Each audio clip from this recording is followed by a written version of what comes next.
Wapendwa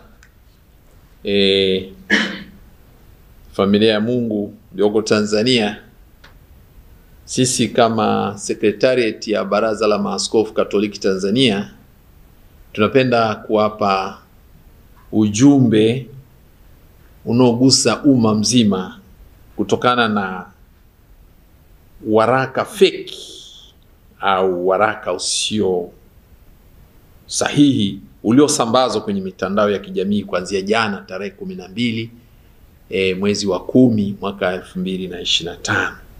Waraka huo ulikuwa na kichwa cha habari: tamko la Baraza la Maaskofu Katoliki Tanzania TEC kuhusu amani kwa taifa kuelekea siku ya uchaguzi mkuu wa Jamhuri ya Muungano wa Tanzania utakaofanyika tarehe 29 Oktoba 2025. Wakaweka kwenye mabano sauti ya watu, sauti ya Mungu. Tunapenda kukanusha waraka huu kwa kusema kwamba maaskofu wetu hawakutoa, maaskofu wa Baraza la Maaskofu Katoliki Tanzania hawakutoa waraka huu kwa waumini na kwa Watanzania wote kwa ujumla.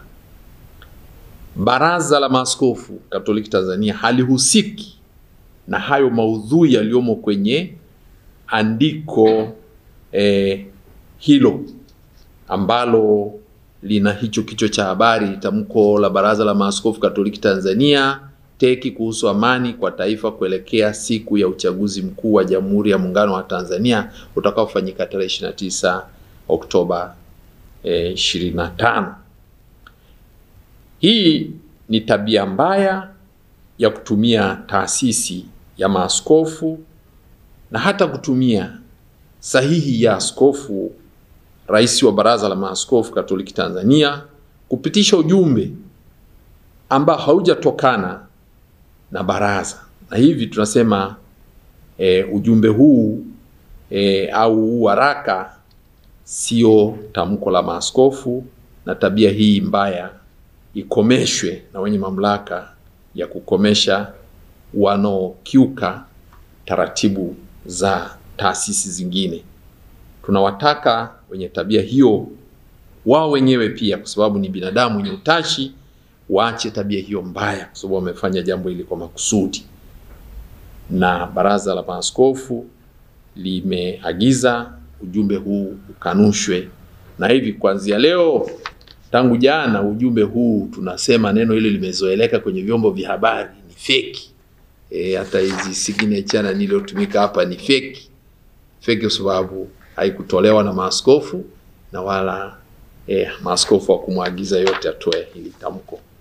Kwa hivi tulipenda hilo lifahamike kwa jamii ya Watanzania, na tunapenda kuachia nakala rasmi kwa ajili ya kusambaza kwenye vyombo vingine hasa hivi vya kwenye mtandao, ili watu wasije wakafuata maudhui yaliyomo kwenye huo waraka ambao ni fake, ambao haujatolewa na maaskofu. Kwa hiyo umebumbwa tu.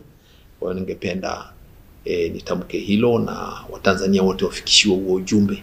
Maaskofu wana taratibu zao za kutoa tamko, za kutoa waraka, na kila neno lina maana yake kwa maaskofu. Wanapotamka tamko, waraka, ujumbe, wosia, wana maana zao na wana taratibu zao katika mambo yote ambayo wanapenda. Kwa hiyo na wanapenda pia mtu yote anayetaka asemewe basi aje awaone.